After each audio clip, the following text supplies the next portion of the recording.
3 small villages in Manipur's border belt are living in fear following a militant attack on May 7. The attack has once again drawn attention to the fragile border areas.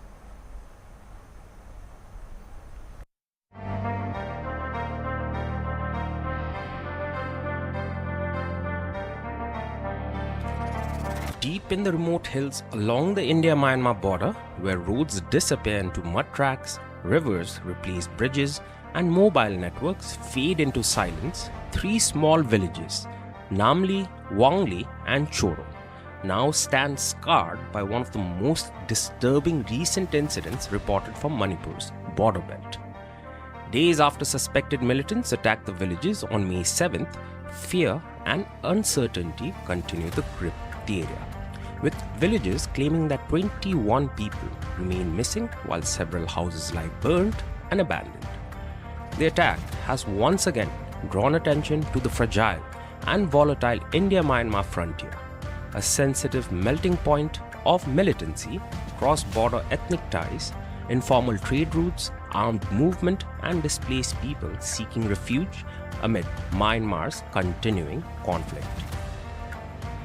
One of India's most remote border regions. The affected villages are located in one of the remotest stretches of the country under Kamjong district. Basic infrastructure is almost non-existent. There are no proper schools, no primary health center, no regular electricity supply, and connectivity remains extremely poor. Most villages depend on small Chinese-made solar panels for electricity, while access to healthcare requires traveling for hours through mountainous terrain. Reaching Choro village itself illustrates the extreme isolation of the region. With no bridge across the Makalang River, vehicles are forced to drive directly through deep waters to enter the village. During monsoon months, villagers said the area remains virtually cut off from the rest of the state. The journey through the high-altitude terrain is long, exhausting and physically demanding, with steep hill roads and difficult tracks, slowing movement for both villagers and security personnel. Language barrier reveals cross-border reality. A majority of the affected villages, including many of the injured and those reported missing, belong to the Phek community. Many residents primarily speak Burmese, highlighting the deeply interconnected nature of communities living along the India-Myanmar border. Communication with several villages required the assistance of translators during interactions on the ground, underlining how closely linked these frontier settlements remain with communities across Myanmar. The linguistic and cultural overlap reflects decades-old ethnic and family connections that predate the international boundary itself. Villages claim 21 persons still missing. Local villagers allege that 21 civilians remain missing following the attack. Family members continue searching surrounding forest areas and nearby settlements amid fears that some may have crossed into Myanmar while fleeing the violence. Burned structures, damaged houses, and deserted pathways now define parts of the affected villages. In several locations, remains of partially destroyed homes and blackened timber frames could still be seen, indicating the intensity of the violence that unfolded. At Namli village, Ma Chinmi Shinglai, vice chairman of the Laima Shen Chingsang, alleged that militants from across the Myanmar border were involved in the attack. We were not expecting such an incident. According to information from villagers, a combination of Myanmar-based PDF militants and KNIB militants attacked the villages he claimed. He alleged that several villagers sustained injuries while many houses were set ablaze in Namli, Wangli Market and Z Choro during the violence. There are many houses that have been burned down by the militant groups. People here are extremely frightened and do not feel safe in their own land, he said. Shinglai further claimed that around 21 civilians were allegedly abducted during the violence and that no information had yet been received regarding their whereabouts. Among the missing is also a Tangkhul woman identified as Alisa from Tangpat village who was staying at Namli Market, he added. According to him, the nearest police station is located around 25 to 30 kilometers away at Kasom Khulen, while the Namli police outpost allegedly had no personnel deployed at the time of the incident. We request immediate deployment of state security forces. People here feel safer with the state forces and stronger protection is urgently needed, he said. Allegations and denials. Local Naga villages, village chiefs and local MLA Leshio Kaishing have pointed towards the involvement of two Myanmar-based armed groups, the Kuki National Army Burma and the People's Defense Forces. However, KNAB has denied involvement in the attacks. The incident has intensified tensions in an already militarily sensitive zone where multiple armed groups remain active.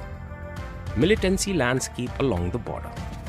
The border region has long witnessed the presence and movement of several armed outfits operating across both India and Myanmar. Among the active groups frequently mentioned by locals are Kuki-based Myanmar-linked groups KNAB and PDF, Naga-based armed group NSCNI.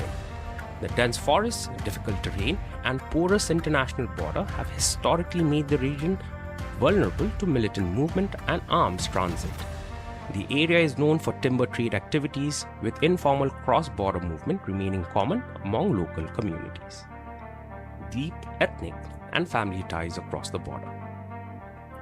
Unlike conventional international borders elsewhere, communities living along this frontier often share deep ethnic, tribal, and familial ties across both India and Myanmar.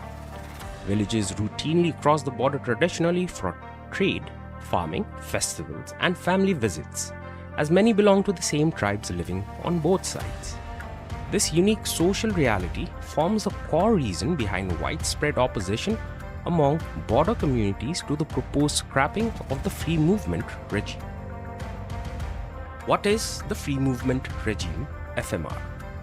The free movement regime is a border arrangement between India and Myanmar, allowing residents living near the border to travel across both sides without a visa for limited distances and periods. The mechanism was introduced recognizing the historical, tribal, cultural, and familial links shared by communities divided by the international boundary. However, amid rising security concerns, militancy, and illegal movement, the policy has increasingly come under debate, with the centre earlier indicating plans to review or scrap the arrangement. Govind Das on cross-border attack allegations. Responding to allegations surrounding the incident, Manipur government spokesperson and State Home Minister Govind Das Konthaujam reportedly stated that authorities cannot depend on hearsay regarding claims of cross-border involvement. His remarks came amid growing demands for clarity over whether militants had entered for Myanmar before launching the attacks. Home Minister assures development support. During an interaction with affected villagers at Namli, State Home Minister Govind Das Konthaujam assured that issues concerning schools and primary health centers in the remote border villages would be seriously discussed with the Chief Minister and the State Cabinet. Residents highlighted the severe lack of basic services and appealed for urgent government intervention. Border of fear and survival. For many villagers, survival along the frontier remains tied to difficult geography, fragile security conditions, and long-standing neglect.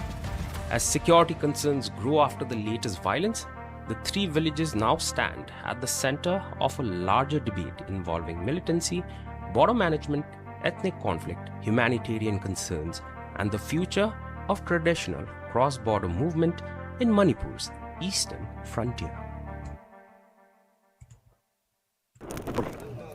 Right now we are here at Namli village, one of the remotest part of the country. Just two days back, these three Indian villages, Namli, Wangli and Vichoro, has been come under attack from militants. According to the local people, the militants were came from across the border, because this village is situated just less than 1 kilometer away from the international border. Let's go inside and listen to the grievances of the villagers and all their concern.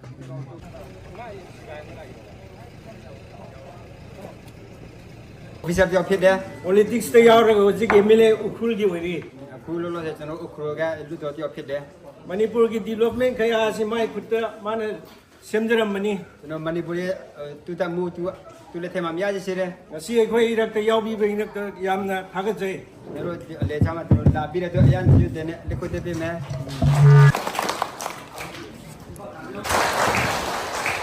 ꯇꯥꯡꯈꯨꯜꯒꯤ ꯃꯔꯛꯇ ꯌꯥꯝꯅ politician ꯑꯃꯁꯨꯡ ꯃꯤꯌꯥꯝꯒꯤ ꯁꯦꯕꯥ ꯇꯧꯕ ꯉꯝꯕꯗꯨ ꯃꯥꯅꯤ ꯅꯦꯔꯣ ꯇꯥꯡꯈꯨꯜ ꯃꯤ ꯊꯦꯃ ꯇꯤꯁꯨꯡ ꯅꯦꯔꯣ ꯗꯤꯂꯨ ꯑꯁꯨꯌꯥ ꯂꯨꯗ ꯊꯦꯃ ꯂꯦ to ꯇꯤꯁꯨꯡ ꯄꯤꯠꯂꯦ ꯌꯥꯝ ꯊꯥꯒꯠꯆꯔꯤ ꯉꯁꯤ ꯑꯌꯥꯟ ꯖꯨꯗꯦꯅꯦ ꯃꯊꯪꯗ ꯑꯩꯈꯣꯏꯒꯤ ꯏꯀꯥꯏ ꯈꯨꯝꯅꯔꯕ ꯑꯣꯖꯥ ꯅꯁꯤꯔ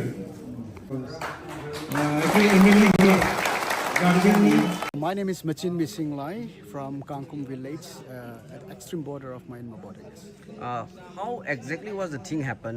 Just 2 days back, we got to hear that militants suddenly attacked these 3 villages: Wangli, Namli, and Bichoro. Okay. What was the exact incident? Okay. The incident took place on 7th of May 2026. We were not expecting the incident to be happen actually. However, unexpectedly, at the border area, especially in Namli village, Kaka and Kangsang, the combination of 2 militant groups, namely PDF from Burma base and the KNAB, the Kuki militant from the KNAB, Kuki militant, the combination of these 2 groups attack to this village, and some of the villagers also injured with this incident as well. So we are extremely sorry to hear this as well and to experience this kind of incident. So we strongly against these things to be happen in the future as well. What do you think the things happen? Is it because of the lack of security personnel, or what is the main issue? Why such things happen? Okay, so as we all know that this is going to be a hub of the trade center between the Myanmar border and for the Manipur people as well, especially the southern people of the Tangkhul and the Manipur people. So here, since we are staying in the border area and there are many militant groups occupying this area as well. However, we are staying at the side of the Manipur. But obviously, I could say that yes, this is because purely lack of the security purpose, and we are really not feeling safe with the Assam Rifle as well at the same time. Because as we all know that what the Assam Rifle peoples are doing, supporting to the Kuki militants, and it's not safety for us. We also got to hear that some people are still missing, some villagers are still missing. Yes. Are they returned? What is the situation? So far, yes, as the information received from the people, there are 21 civilians have been adopted, and we have not received any information from those people as well, and including one Tangkhul lady, Olisa from Kangpat village, staying in the Namvangli market. Roughly how many people sustained injuries and how many houses got burned out that day? There are many houses have been burned here in Namli and Wangli market and Choro as well. Yeah, I cannot find it out exactly so far how many houses have been burned now, but there are many houses have been burned down by the militant groups. How much is the distance from here to international border? So there are somewhere 7 to 10 kilometers from here. However, we are not actually, feeling safe to stay in our own land. See, as you see that many. To just give an example, for example, the Assam Rifle, I would say, the Assam Rifle, freely they are moving out here and there without any tents. But however, we are not feeling safe to move in our own land as well. What is the nearest police station and how many people are stationed at this place? We do have a police station here, outpost in Namli itself, but they are not even single police deploy at that moment actually. So our police station is Kasom Kulan. It's around 25 kilometers or 30 kilometers from here. So looking forward, what is the way forward? How the situation should be managed? In order to maintain the situation in a better way, and in order to safeguard the civilian, the public, I would request the state force rather than those central force, right? So we are feeling more safe with the state force, and we request the state force to be deployed as soon as possible for the welfare of the society. Thank you.